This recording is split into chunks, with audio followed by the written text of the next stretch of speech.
Hi, I'm Anka from MedRise Studio, and this is the place to be to hear about the latest Web3 trends in healthcare. Today, we are venturing at the intersection of synthetic biology and the fascinating world of decentralized science. Joining us is Morgan Richards from Valley DAO, a pioneering organization that leverages the diverse expertise of its community to support research in the field of climate change. This changes a little bit from our traditional healthcare talks, but this is also a very interesting topic that I'm so excited to get into. Just so you know, projects funded by Valley DAO leverage biological organisms to sustainably manufacture products such as animal-free meat, nutrients, clothes, fuels, fertilizers, and so much more. Morgan, welcome to the podcast. Thank you very much, Anka. Really happy to be here. And it's exciting that it's a little bit different from your usual subject, but I assure you it will not be boring. We might have to go back to the basics on this one. Synthetic biology stands at the intersection of nature and technology, and it's often described as sort of the engineering of biological systems. So for our listeners who are new to this field, and for myself as well, could you demystify what synthetic biology is in a very, very simple way? Yeah. So synthetic biology is a relatively new field. And essentially what it's trying to do is make biology easier to engineer. So over the years, we discovered the kind of building blocks of life and the different tools that we can use. So those are things like genes encode for proteins, and those proteins can be used to catalyze reactions or like digest things. And we use those proteins and the reactions that happen as a result of them as tools. And we can build systems that we can design from the ground up to be able to solve different problems, whether that's in human health, things like vaccinations, but also gene therapies. But what we're particularly interested in is the applications for climate, environment, and sustainability. So in the sense that, in an attempt to make it more kind of tractable and more easy to engineer, what people have tried to do is do what people did in the beginning when engineering itself started becoming a popular discipline. And one of the most important components of that is standardization. So in the same way we have standardized screw threads, we are trying to build like the equivalent for biology. So we build parts, these building blocks that can almost be combined like Legos. And the idea is that if you can simplify that process enough and make things very modular, very compatible, then you as an engineer or a designer of a system have much more creative freedom in what you can address and what problems you can solve. So it's all about starting from the very basics and the beginning, trying to make these building blocks of life so that we can then actually go out and build, for example, a computational interface or an operating system where you could go and just drag and drop the things that you wanted your organism to do, and then one day, like eventually print it on an actual biological printer. So it sounds crazy. It sounds science fiction. And honestly, when I got into it, I thought, no, this is not real, but it definitely is. And although we're kind of at the early stages of the inception of this field, and we're still already seeing huge impact from it. So yeah, I think it's super exciting. And I think you already listed some of the amazing applications that people are looking at with synthetic biology. So the possibilities are endless, really. And what you just presented, is that an example of the type of projects that Valley DAO is funding?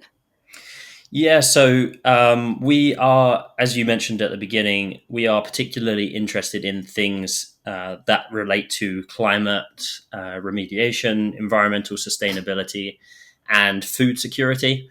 So things that are essential for life to continue, or life as we know it as a human civilization to continue. And one of the amazing things about biology is it's a almost lossless system. Like you go out into the rainforest and you don't see wastage of energy anywhere. Everything is decomposed and converted into something else. And that's really a core principle of biology that we want to leverage when we're talking about synthetic biology for these types of applications. I think if we can rationally take some of those inspirations, take some of those building blocks, and then use them to let's say, produce plastic that is biodegradable or completely biodegradable, or plastic that is produced not from like petrochemicals, but that is produced from like orange peels, like wasted orange peels or something. These are the types of things that we're interested in funding. And I can give one example of a project that we funded.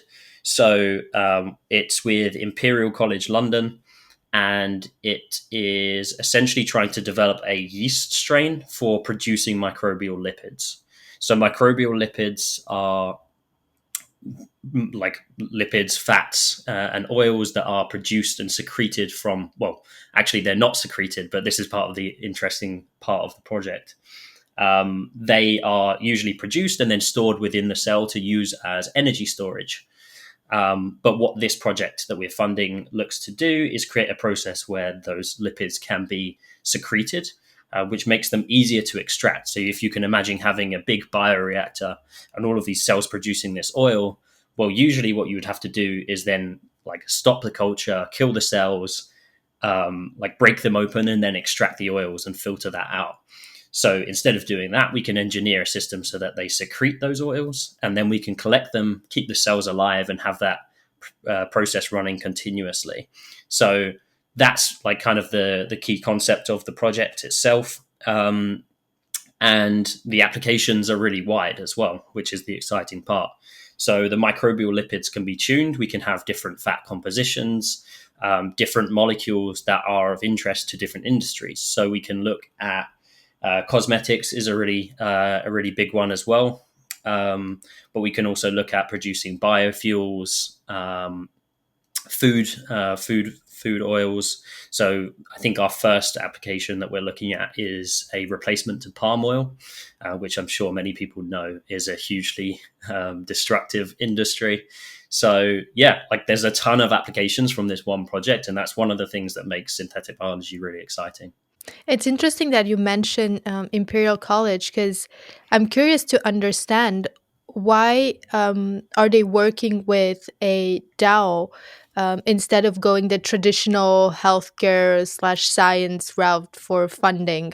And the underlying question is, what are some of the challenges and pitfalls of traditional science that you're trying to address with Valley DAO? Yeah, great questions. So I'd say the reason they work with us is because of what we can offer them beyond just the funding. So a lot of the traditional organizations that are funding research will give you checks. And then they'll check up on you, which is kind of, it's not always the most helpful thing. So what we really want to do and what we're doing differently is being able to provide that whole network and like suite of expertise with a particular focus on commercializing the research. So we don't just provide the funding, but we're also providing hands-on advice, guidance, and commercial support so that as the project is progressing, and even from the very beginning, we are carving out that commercial pathway to ensure its success once the technology itself is developed. And this is kind of where, and this is the biggest problem we want to address. This is where most technologies get stuck. They're developed in the lab. There's some key concepts proven, but when it comes to commercialization, either the funding is not available or accessible, or the expertise, the network, and the ability to actually translate that. It's a completely different skill set that's needed. And sometimes that can be the researchers with a bit of guidance and training. Sometimes it just needs to be someone else. And that's one of the key things that we can provide as a decentralized community is access to all of the relevant people that can make that happen. And also be able to incentivize our community to have vested interest in those projects succeeding. So that's something that I think is different in the way that we're approaching the problem, but also gives the extra incentive of universities working with us to be able to actually commercialize that research. It's a crazy statistic, but I think over 99% of all research or of all patents filed never recoup the cost of filing the patent. So, I mean, it sounds ridiculous. You just think like how much money and time is being wasted. But science, especially in the academic sense, can be very inefficient when trying to translate the research. And so there is an incentive for not just us as a DAO, but many organizations to work with universities and especially their tech transfer offices to increase the real world kind of like translatable output of that research. And you mentioned the fact that you need a lot of different people with a lot of different skills in this community, because I can only imagine, if I take the example of the East project that you're working on, you need people that are knowledgeable on this topic so they can assess the project and know if it's viable or not. Then you maybe also need people who are experts in finance and different types of expertise. How do you bring these people together? What attracts them in the project in Valley DAO, and how do you make sure to incentivize your community to take part in the research and the projects? Yeah, great questions again. So I think like starting from the very beginning, why do people join Valley DAO and why do they want to be a part of the community? And I think you have to ask yourself, why does anyone want to be part of any community? It's usually, or at least from my perspective, and I've had, I guess, a couple of years now almost of community building. It's usually people are there because they want to feel a sense of belonging to something bigger than themselves or bigger than the individual projects that they're working on. And I think in academia, you can get very laser focused on that tiny thing that you're working on. But it's often difficult to see how that fits into the bigger picture. So one of the key things that attracts people to our community is our communication style, our messaging, and how we actually communicate our values, not just from a professional perspective, but also on an individual basis. Like people in the community really care about each other. They really care about the mission and what we're ultimately trying to do. And I think that's not only an attractant to other people to join the community, but it's the reason people stick around and stay as well. So having that ability to really understand what brings people together, and it's always much bigger than a professional goal. Like, of course, people want to find a collaborator or they want to find expertise to help them with their research, but more than that, they want to belong to something, and we have a mission that is like it's easy to want to belong to solving climate issues, especially in the current kind of situation we're in as a human society. So I think lots of people are just frustrated. They care a lot and they want to see their work being part of something much bigger. And so what Valley DAO obviously does is then provide that platform for people to come together, align on values. And I mean, people don't always necessarily agree about the small things, but we all hold this kind of key message in our hearts. And then another big thing that really keeps people around and motivated is the incentive structures. So, I mean, this is part of the reason that we are a DAO and not any other kind of organization, is because we're able to like directly incentivize participation using our governance token as a reward for people contributing their time. So there's lots of different ways you can earn that token. And there's lots of different kind of work focus groups that we have within the DAO that are doing lots of different things. So we have a communications growth group. Those are looking at obviously communications, social media, writing articles, and educating people about the field and what we're doing. Then we have the product growth group, which is what I'm spearheading at the moment. And we have the deal flow growth group as well. And those are really focused on like finding the best research projects, evaluating them and making sure that they're ready to commercialize once we do fund them. So yeah, all of these kind of things make a really interesting and dynamic community that's not only a community that shares values and like actually, you know, people actually like each other, but we have a goal as well. And that goal is very clearly communicated and people know what they have to do or what they should do in order to help us reach that goal. And they have a vested interest in us achieving that. If I understand correctly, you need people who are motivated and who want to make a change. And I guess we sort of all want to do that. So I think it's easy to find this type of people. But you not only need people who are motivated, you also need people who are skilled Yeah. in the specific area you're trying to tackle. How do you find those people? Yeah, no, that's a great question as well. So it depends on the need at the time and what we're looking for. Quite often, for example, in deal flow, we'll have a specific project come in and we might not necessarily have the direct expertise to tackle that ourselves. So we'll go out, and because we have the surface area of the community, we're always one or two warm connections away from the expert in that field. So that's one of the other benefits, is that we don't necessarily have to know everybody ourselves, but the community as this kind of like institution does have access to those resources and those people. So we're able to leverage that and find those people. If it's just in terms of general work skills, for example, in the product growth group, right now we're looking for more people that are developers that also have a bit of a background and understanding in science. Sometimes we would just go to different communities, reach out to people. We attend lots of conferences and events throughout the year, so there's never a shortage of flow into the DAO. And then our job really as leaders is to find the best people, but then also bring out the best in those people. And I think that's the much harder thing to do, especially when you come into this world, you don't know much about Web3, you don't know much about DAOs. It can all be very overwhelming, and it's easy for people to just kind of give up, or not feel like they really understand and get it, and they're really aligned with the motivations. So I'd say that's like biggest learning of 2023 is really how to get the best out of people, and make sure that we're all singing from the same hymn sheet. And do you find it easier to attract the crypto/Web3 crowd or the more scientific crowd? Definitely the latter.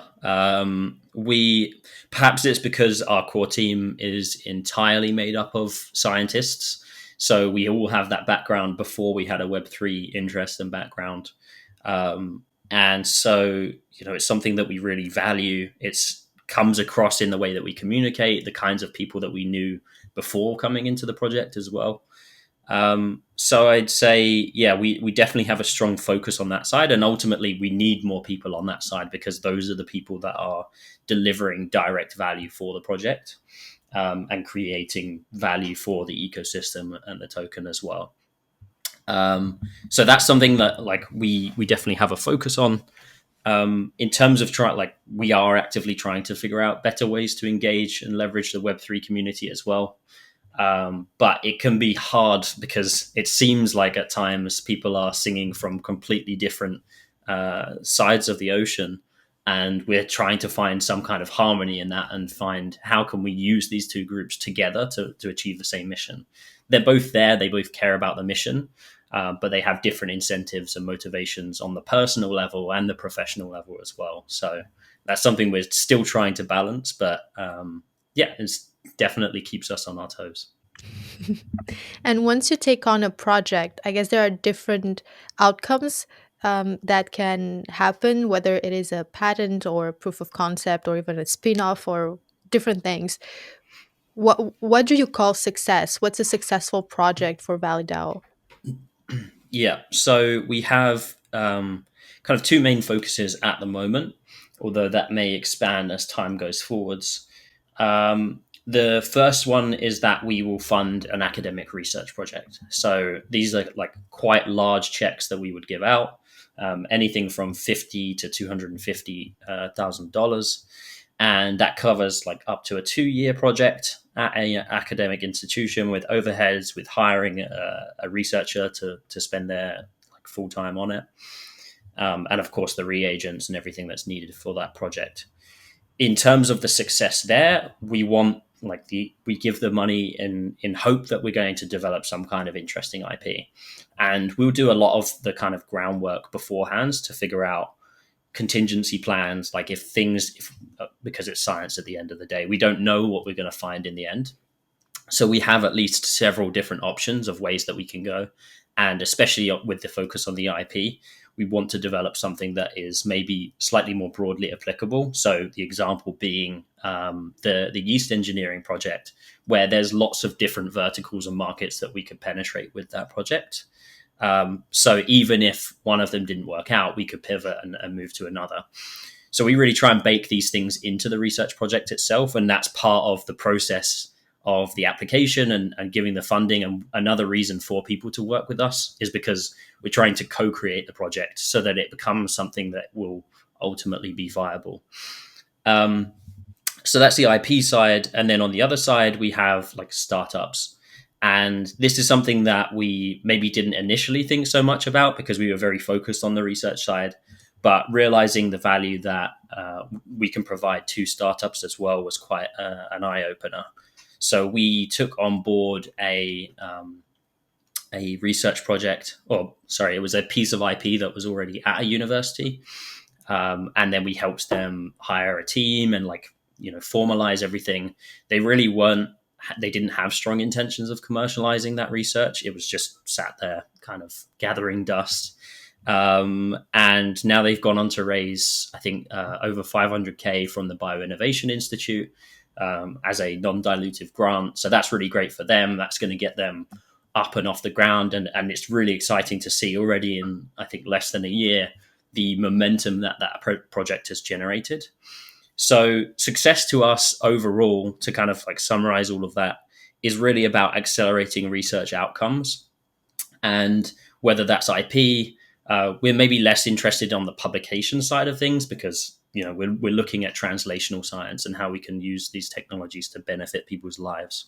So whether it's IP, whether it's a company, or even just like if it becomes a non-profit foundation or something like that is actually still delivering value to the ecosystem as a whole, then I would class those as successes and things that we would love to have a role to play in. Well, thank you so much, Morgan. I wish you all the successes that you're looking for in the project. Thank you so much for explaining to us what synthetic biology is, and it's quite mind blowing to know all the possible applications. I really had no idea that you could do all these things, and I really encourage the people who are listening to us to go take a look at your website and your social channels and everything, and try to scroll through it and read some of the things that you guys are posting. It's so interesting. You might not understand everything, but it's really fascinating. So thank you so much for your time. It was lovely having you on the show.